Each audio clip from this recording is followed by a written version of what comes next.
All right, I think most people have joined. So welcome everybody. Thank you so much for being with us this afternoon.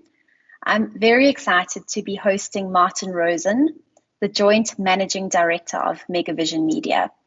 After a long-standing 33-year career at Pick n Pay, Martin launched Megavision Media from his home office in 2004. Today, Megavision Media is the go-to media owner for brands who want to execute advertising communication in retail, wholesale, cash and carry, and spaza environments. Megavision Media owns over 20,000 media fixtures spread across South Africa, and the company specializes in managing these media spaces on behalf of brand owners and agencies. I'm very excited to be spending 30 minutes with Martin today to chat about how retail stores should be seen by brand owners and advertising agencies as a serious media platform. I'm hoping to also get a better understanding around the concept of retail stores being able to generate additional passive income through Megavision Media services. This discussion will be of particular interest to brand owners and anyone in the media, advertising, retail, and purchasing space. Martin, your career started off with you packing shelves at the Lansdowne Road Pick n Pay store in Cape Town when you were only 21 years old. In 1973, you were transferred to Durban, where you opened several successful Pick n Pay supermarkets, including Pietermaritzburg and Musgrave Road. I believe that is a fabulous picture of you in 73, giving a speech at the Musgrave Road supermarket, I believe. In 1988, you were then appointed onto the main board of Pick n Pay and became the marketing director of the group. Then in 2001, you were appointed managing director of Pick n Pay Group Enterprises and were responsible for Score Supermarkets, Boardmans, Boxer Cash and Carry, Health Farm, and Go Banking. In 2004, after a remarkable 33-year career at Pick n Pay, you retired. A few months later, you started Megavision Media. How did this come about? I mean, that's not much of a retirement, I'd say. Thank you for that really great introduction. You bring back many memories. I enjoyed looking at those photographs, and it reminds me of some really very good and special moments in my life and in my career. So I thank you for that. Particularly the one with Raymond Acken and myself. We were slashing the price of wine at the Durban hypermarket. So there was a big knife that was slashing the price. So that was also a very fond memory. Thanks for that, Jane. Nothing really prepares you for retirement. Nothing, you work for 33 years or 34 years in a particular organization, and there was a very prevalent thing in those days where you joined a particular company and you stayed for many years. You didn't hop around like so many people do today. So you become embroiled in an organization, and then when you finally retire, nothing really prepares you for the gap, because in that period you don't really get much. You don't have much time or interest in creating a hobby or outside interest other than your work. Because it involved a lot of traveling, long hours, and all of these sorts of things. So your time becomes totally consumed by your career. So retiring really gave me a bit of time to really ponder about my future and what I was going to do. And I'm a great believer in sticking to what you really know and playing more in that field than experimenting in things you have absolutely no idea about. So I'm not really a great risk taker. So in my retirement as a consultant or chatting to a number of people who used to come and see me about their particular issues and ideas and things like that to get some advice or input on it. This idea of creating a media owner business where we would create a whole lot of media fixtures, if you like, and sell advertising space in retail, cash and carry, and wholesale environments became an idea and a concept that evolved into Megavision Media as it is today. I know you started Megavision Media from your office at home. Was there a clear moment where you knew that Megavision Media was much more than this kind of retirement hobby startup, if you wish?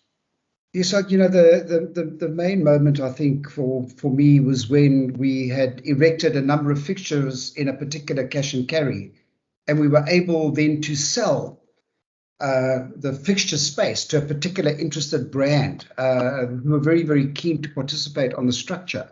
Then it became very clear to me that if there was a company that could be a reliable company that could actually support advertising at store level by a third party and reward the store at the same time, that in itself, purely because of the interest shown, I realized that to scale it up and to really create a range of fixtures and a team could in fact drive the idea. So it was experimental. It was a bit of luck, a fortuitous opportunity that sparked the idea of formulating or trying to get it more into a format that would be managed more carefully, and that was the idea. That was the idea that sparked the Megavision Media company. I mean, I know you've spent a large chunk of your life in retail. You've been a store manager, a shelf packer. You really understand the customer, the responsibility of the brand, the role of the retailer. And, I think the point that you make there is, retailers have a really tough, full-on 24-hour, 7-day-a-week job. And, one would realize that there isn't an opportunity for the retailer to really take on managing this kind of media opportunity in the store space, which leads me to my next question. You see retail stores as advertising mediums. Could you tell us a little bit more about this philosophy, and how do brands and media agencies actually recognize the role that Megavision Media plays in the market today? Okay, that's a great question. So it's quite complex because there's a lot of moving parts, so it's quite difficult to really understand and grasp. But if you imagine Megavision Media, or the idea of Megavision Media, as being a triangle, so on the top of the triangle, you've got basically shoppers, consumers, people who are visiting those environments, shoppers, customers, which are our customers and customers of the brand. And the only purpose or the only reason why they're there is to shop and to buy, to consume. So that would be, position one, call it position one on top of the triangle.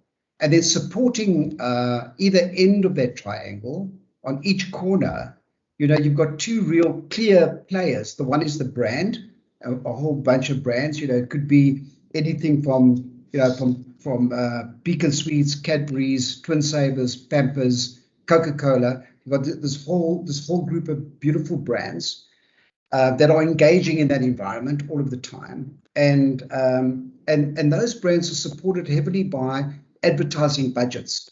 These advertising budgets are either allocated or managed by the marketing manager within the brand that works in the brand, or big chunks of that money is given to media buyers who in turn take that cash and distribute all of that money in what they believe is the correct medium to be using to actually encourage brand awareness, increase sales, etc., etc. And very, very often, in fact, a lot of the time, is that this bucket of money that is allocated to brand support and marketing is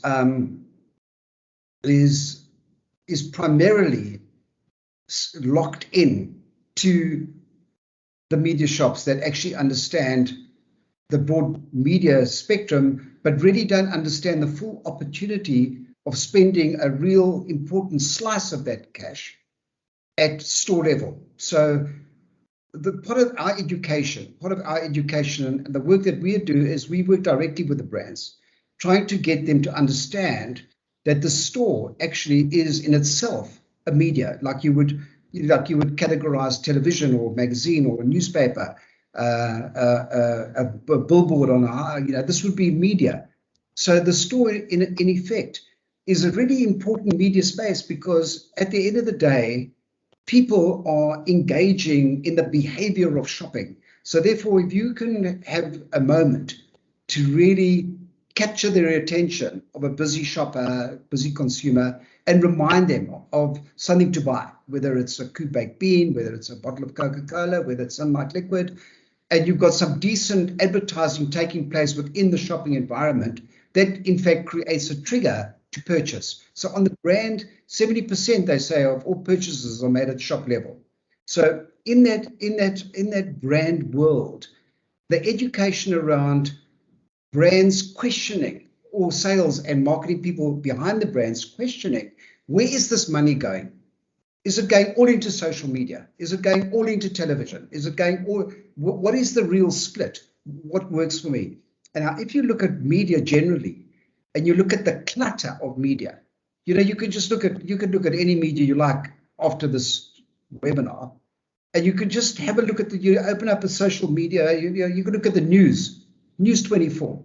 They bombard you with ads from every direction you can possibly think of it before you can even read the article. The same happens on television. You look at the content on television at the moment. It's all adverts, and with a little bit of content here and there, and a lot of repeat. But these media types absorb or soak up so much of this budget that we actually struggle to get the attention of brands and the media homes, the media houses, to allocate more of that money to install. So okay, so that's the one leg. Let's call it the left leg, and then the right leg is the store. So you've got these stores, very busy people.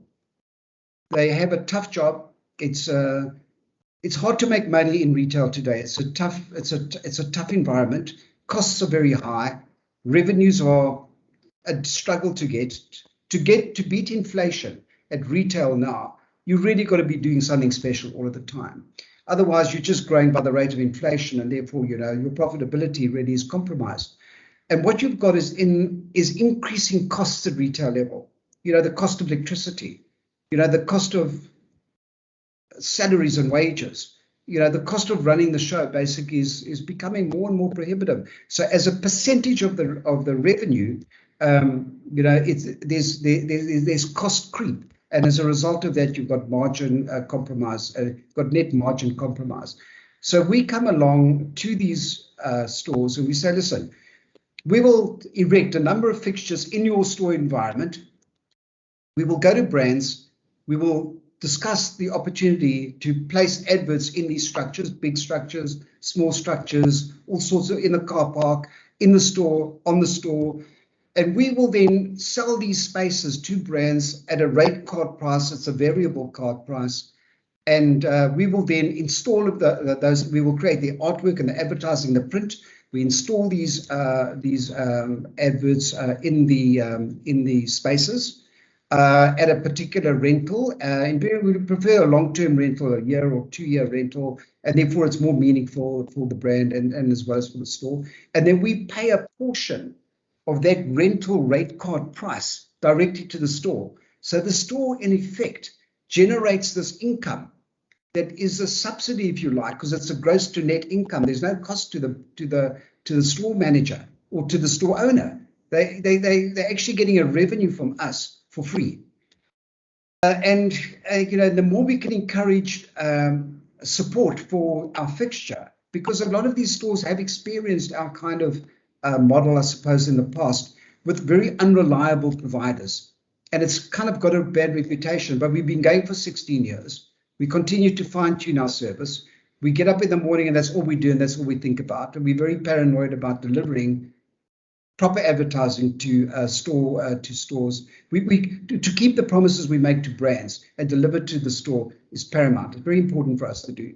And obviously we then generate the payment from the brand, pay the store, and we keep the change. And that's really the model. In the middle of that triangle sits Megavision Media and all of its people, and everything we do sits in them. Now, so if it's a long answer, but it's the only real way to explain this business. You've got the customer shopper, you've got the brand, and you've got the store. And in a way, everybody really benefits. Nobody doesn't benefit in the triangle. That's the short version.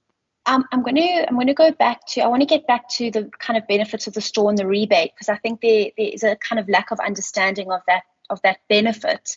But I want to go back to something that you mentioned earlier, and that was really about, you know, the fact that there is this kind of through the line advertising opportunity that creative people get together and they kind of distribute and come up with campaign ideas, distribute the budgets, allocate social, TV, radio, etc. And you know, it's so funny. I often, you know, when I'm driving and I see street pole advertising or I see these massive highway billboards, and then I go into a store, you know, I very seldom get that full story cycle. In other words, I'm very seldom reminded of that billboard highway when I'm in the store.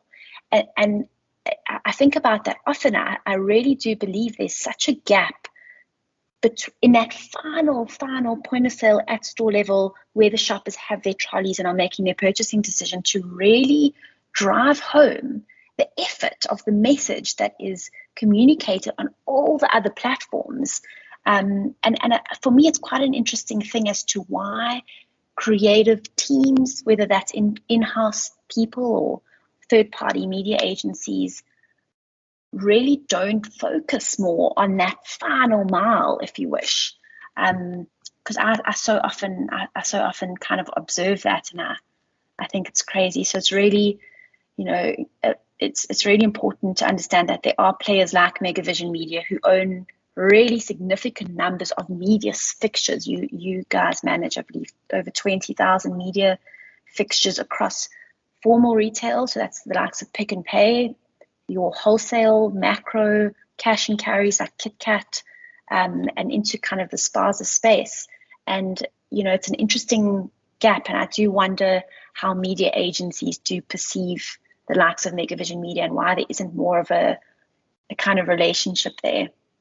So that was more of an observation. I don't know if you would want to comment on that before I move to my next question. It's a very good observation, because it's really what does happen. The store is, by and large, or the retail environment, by and large, is not seen as a medium space. Rather, a highway with cars driving at 120 kilometers an hour, listening to the radio and speaking on the phone, is regarded more as media space. So really, you know, without any kind of sour grapes, it's habitual. You know, it's habitual that, you know, what did we do last year? We spent X amount on highway billboards. We'll do the same for the following year, and we'll jump the budget by 10% in those categories, for example. But nobody pays enough attention to the stores being a medium. It really is. I don't really have the absolute answer for them for that, but other than to say, people like our company need to do much more work on the educational side. We need to get more research, more data with regards to spending more of that money in those areas that get results. And to get data, you need to have store cooperation. You need to have owners of stores that provide you with point of sale data that measure sales performance when you actually advertise in a store. But having said that, you know, nobody actually provides any data for a billboard that's on a highway, for example. The only thing that you do get really is to understand the eyeballs that see this medium on a highway traveling at 120 kilometers an hour, listening to the radio and speaking on your phone. So you can get, like, you know, that was the traffic on the M1 between 5 and 8. But in the store, you know, there's a lot of, you know, when you understand what's going on in the store, no one's on, people are on their phones now, but nobody's traveling at 120 kilometers an hour. Everybody's got a trolley or a basket. You're with mommy, daddy, child, or husband, and you're shopping. And you come across, and all our billboards and our fixtures, which are really at eye level as well, also provide an opportunity to educate customers. You know, brands can actually put on these structures things about health, things about weight, you know, governmental messages, the vaccine issue, for example. Where's your closest vaccine test site? All of these things can go in the store, managed properly by a provider, because retail generally, and the management of retail, want to sell merchandise, look after the customers in the shop, control the expenses, clean the store at the end of the day, and actually open the next day. they can't be fussed with that extra task of generating point of sale information because they quite frankly don't have the time, or the skill, or the setup for it. To put up an ad in January and take it down in December and manage the billing and the process of that requires an entire organization to do it, because there are hundreds of these products that are going up at any one time. So, on the earlier point in the question where you talk about rebate, I don't like really referring it to as a rebate. It's a rental. So we rent the space to the brand, the store gets the benefit, and part of that rental drops to the store.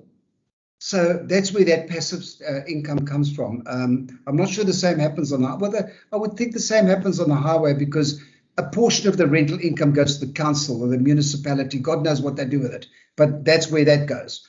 So in the store, at least we know the store manager or the store owner or the franchise owner is getting it. And one of the real areas that we really are working on this year, particularly making a big effort for for the future, is looking at paying attention to spas or township involvement and development, and really applying the same theory in and around those markets and those areas, because we believe there's a wonderful opportunity to uplift, create something really nice, benefit the brand, benefit the store owner, the spas owner, and do the very same thing. Then we've had quite a lot of successes in the last 12 months, and we think that the opportunity for development in that area is something for us to focus on.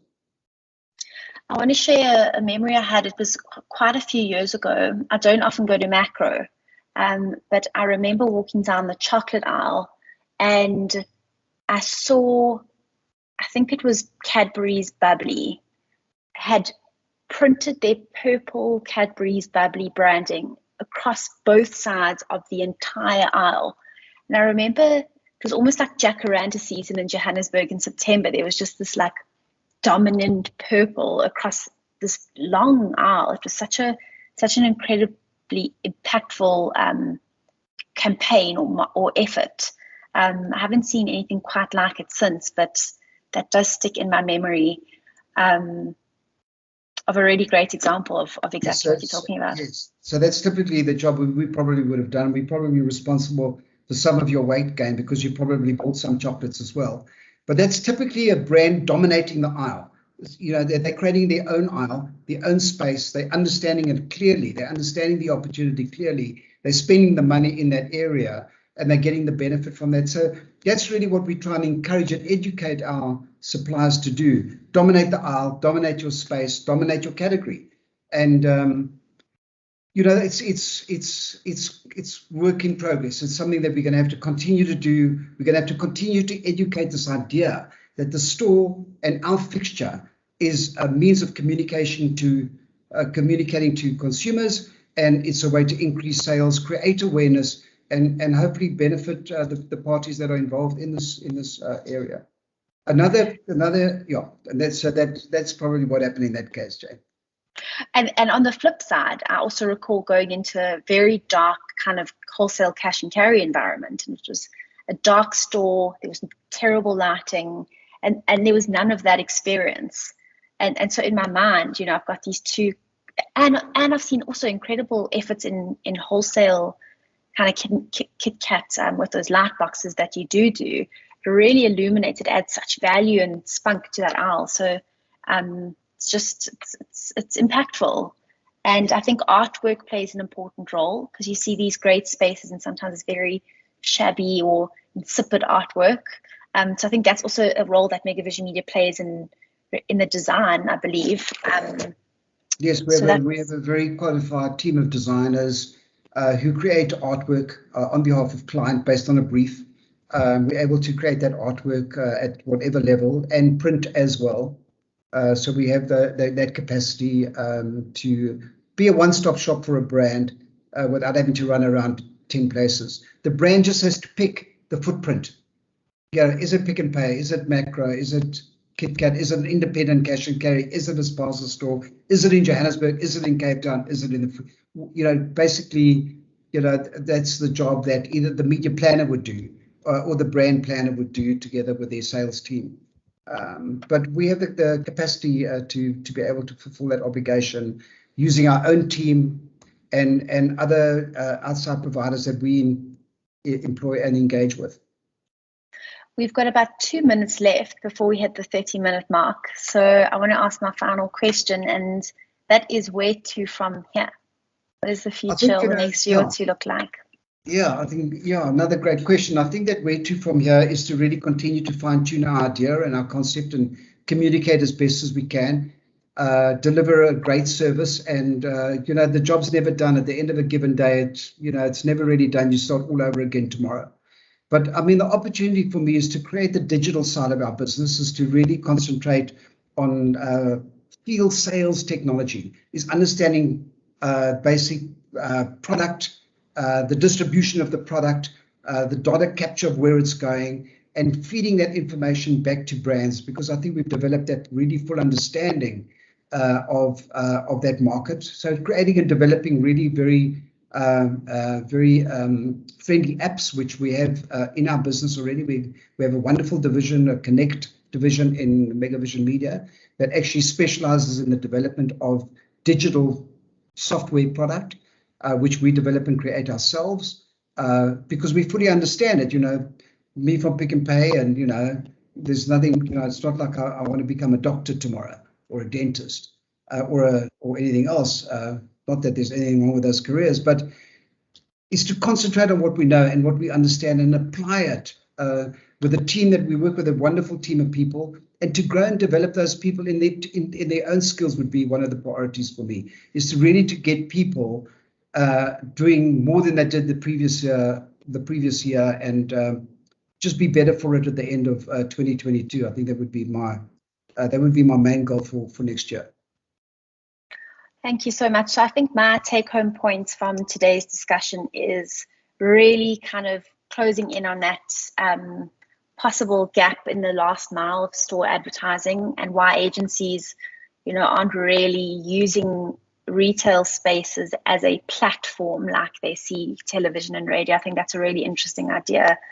And the second thing that's, I think, is a take-home is the incredible benefit to the store in terms of the rental, the rebate, the upliftment of the store, and the management of that media that really just adds that aesthetic value and that important customer value. So that's a really important thing that I got from today's discussion. And of course, continue doing your amazing work with the FMCG brands, as well as, the general merchandising and other. I'd love to in the future see possibly even non-food brands advertising the networks, or, I think there's some interesting opportunity there for you. But I just want to thank you so much for your time, and thank you to everyone who joined us this afternoon. And hopefully we will host another webinar soon and see you then. Thank you, Martin. The Megavision Media details are on the screen. So if any of you have any questions, the landline number is there, as well as the email address and Megavision Media's website. So please feel free to get in touch. And I'm sure if it's not Martin who can answer your questions, there'll definitely be some other team members who can help you with anything that we discussed today and any of the questions that you might have.